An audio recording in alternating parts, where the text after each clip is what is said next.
Luxusartikel. Nein.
Herzlich willkommen. Welcome, or how I would like to say as a native Berliner, Tachchen. Schön, dass alle da sind. Well, this is it. This is going to be like the press conference for the IFA 2024, and I hope you're just as excited as I am. I mean, in all these years that I've been here, part of the IFA itself, this is the second time that I'll be hosting the press conference itself, but it's not for the first time ever to be here in the cellar, in the sub-levels of the City Cube, which is quite amazing. And therefore, just let me give you kind of an idea what's going to happen. First and foremost, I will actually invite our guest here to the stage. Fate of IFA, first and foremost, Dr. Sara Warneke, Managing Director of GFU Consumer and Home Electronics. GFU is the brand owner of IFA and one of two shareholders of IFA Management GmbH. Then Lisa Hannant, CEO of Clarion Events Limited, the other shareholder in the IFA Management joint venture. And of course, Leif Lindner, CEO of IFA Management GmbH, which is responsible for the organization of the trade show. So please, welcome to the stage.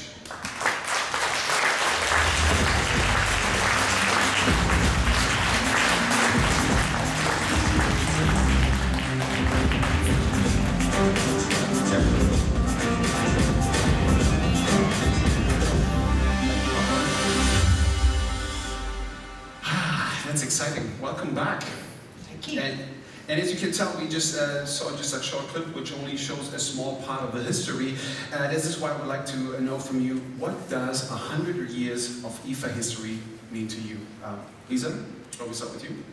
Thank you very much, Patrice, and thank you to the IFA community for welcoming us here to Berlin. For me, IFA simplifies innovation. It showcases how the consumer electronics and home appliances industry has actually revolutionised the way we live our everyday lives. I've always been fascinated by the progress and the technological leaps and bounds that the developers, suppliers and manufacturers make, and certainly are making in the years that we're currently facing. These things enhance our everyday lives, and as consumers, we're always looking for the next thing that can make the difference to our everyday lives, make it go faster, make it go better, and have a better experience. And I can honestly say, in my 30 years of working in the live events industry, that I don't think I've ever had the privilege of working with a brand as recognised and renowned as IFA, but yet steeped in history, but has the ability to transform the future. Thank you so much, and welcome again. Leif, as you can tell, Leif and I pretty much look like twins. It's not only almost like the same haircut, but also we are also like from Berlin. So what does IFA mean to you? Yeah, IFA is a part of my life and of my city. As you said, I grew up in Berlin, and IFA was there every late summer. For me, it is a symbol of progress and innovation. I still remember my first visits as a teenager. Even then, I was fascinated by the technology on display. Today, as part of the IFA management team, I'm proud to continue this tradition. IFA brings the latest innovation directly to the capital of Germany and makes them accessible to everyone. Innovation for all.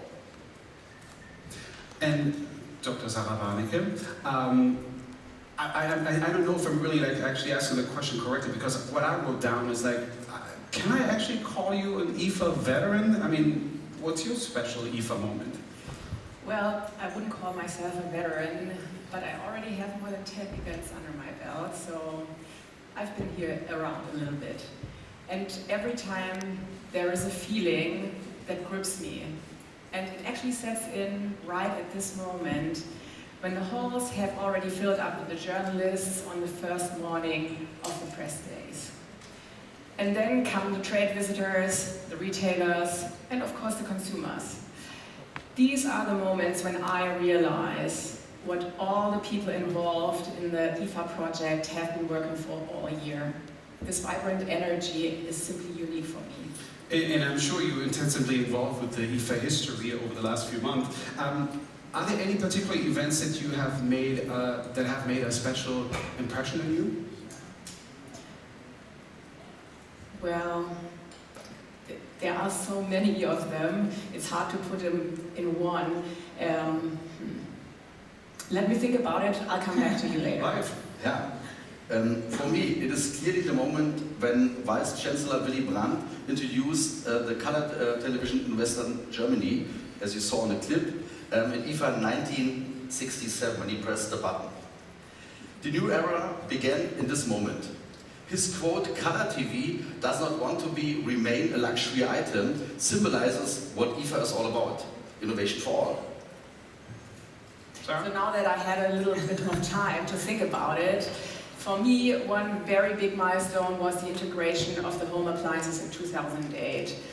That was shortly before I started IFA, but this integration has a lasting impact on the trade show until today. And since then, IFA has become even more diverse and has a strong core that continues to develop with a broad portfolio. I think for me, it's probably a little bit more recent in time, and I have to say in 2022, when we formed the joint venture between Clarion and the GFU, it signalled for me the opportunity to reimagine the next 100 years of IFA, alongside the industry, our partners, and of course the consumers and customers themselves. And we're incredibly proud to be part of this story, now and in the future.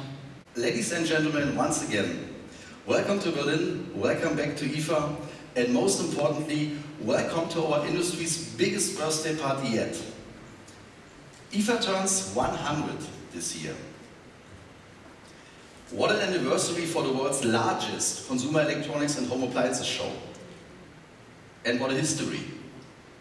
We are looking back at 100 years of innovation, of being at the cutting edge of technology, and of people coming to Berlin to experience the future. But IFA is and always has been about so much more than new technologies. IFA is a connector. During the past 100 years, IFA has brought together innovators, tech manufacturers, and connected them with retailers, the media, and probably most important, with the consumer. So, how about it? Have you brought us a birthday present? Well, of course, yes you have. It's you. It's you being here in Berlin. It's you joining us for IFA for celebration. For me, that's the best present. But we will also keep all the good bits of IFA, like being here in Berlin, one of the most dynamic and vibrant cities in Europe. If you're a geek like me, and that's probably most of you here, then there's a tip. During the next few days, visit IFA 100, the exhibition in the Palais am Funkturm. It's one of the oldest industry trade shows in the world. And IFA has been at the cutting edge of technology. From its beginnings in the 1920s, focusing on radio and broadcasting, all the way to today with innovations like AI. All of a sudden, it was possible to reach many people more easily than ever before. He highlighted how important technological progress was for society and how much it takes to achieve innovation. If you want to find out more, check out the GFU website, which has lots of fascinating details about 100 years of IFA and technology history. So now let's look at the macroeconomic facts first. The global economy continues to recover, albeit more slowly than we expected. Consumers also worry about political and economic uncertainties. A further decline in global inflation is expected during the next 12 to 18 months. However, the pace could remain slow, especially in emerging markets. High commodity prices and geopolitical tensions are also continuing to drive inflation.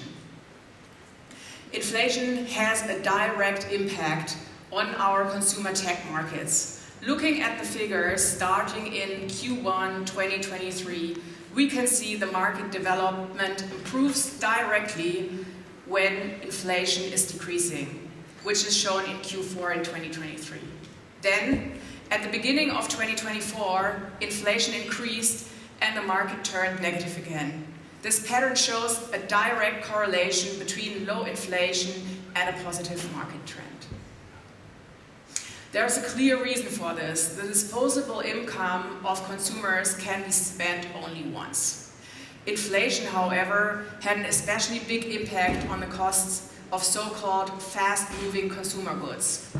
Consumers cannot avoid paying higher prices for FMCG, which means they have less disposable income to spend on consumer tech. Looking at the development of the consumer tech market, there was a stabilization in 2023 on a global level, with a volume of just under 1.2 trillion US dollars. Both segments, consumer electronics and home appliances, have also shown a stable development. Now, let's take a look at the regional breakdown of the consumer and home electronics market. In the first half of 2024, we have a mixed picture. Some regions showed growth, for example, Eastern Europe and the Middle East. Others, such as Western Europe and Latin America, are recording declines. Please note at this point, all market figures are shown here are based on US dollars at fixed exchange rates. Due to the changes in exchange rates, the data may show different trends when converted into the respective national currencies.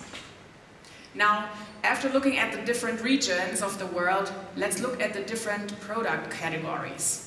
For the first half of 2024, we can see different trends for the major product groups. There are only two segments that show positive results.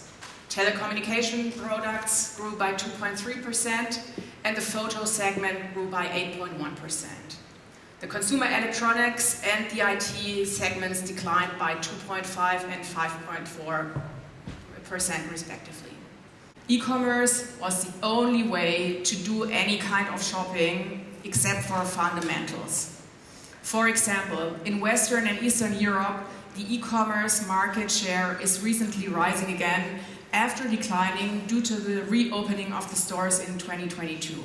In contrast, e-commerce in China is constantly growing since the pandemic and is now even higher than during the pandemic. The e-commerce share of the overall consumer tech market stabilized at around 35% after the pandemic. This means that this phenomenon of online shopping has not returned to its peak yet, but the trend is clear. Our IFA Next Hall, where about 200 startups present their innovations, is a showcase for this aspiration. We often think of innovation as something completely new, but there's also a lot of innovation in companies who further develop existing products, which can also be found in the area of digital health, for example. This very innovative and young area will play an even larger role in the future. Soon, they will be able to use their own artificial cognitive assistants. However, in many cases, consumers need and demand much more information and explanation. And yes, I think that deserves a big applause. And so we have a little special gift for him, which I like to bring him now quickly. Pavel, thank you very much for being our loyal IFA journalist of the past 50 years. Thank you. Birthday cakes for you.